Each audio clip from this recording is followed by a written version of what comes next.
I'm just nervous. Alright. Are you ready? Yeah, on your mark, get set, go!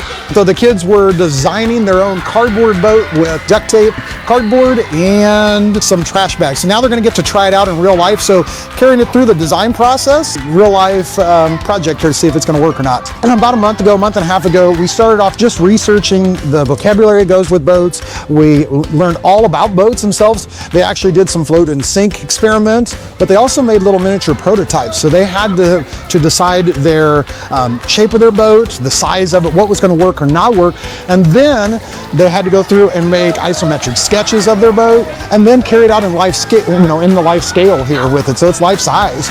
The side of it here collapsed and on me, and it made the entire thing sink.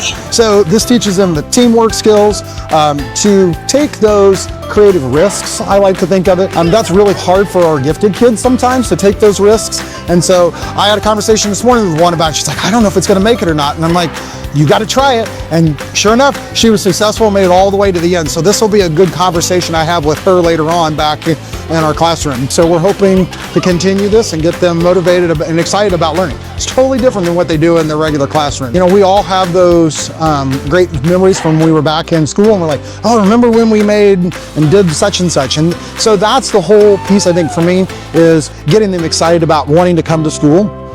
But it's also, can you stick with something? Can you work with others? All those life skills that you need to have. As an adult, people ask, well, how do you know how to do something? Well, it's because I've been able to take these creative risks.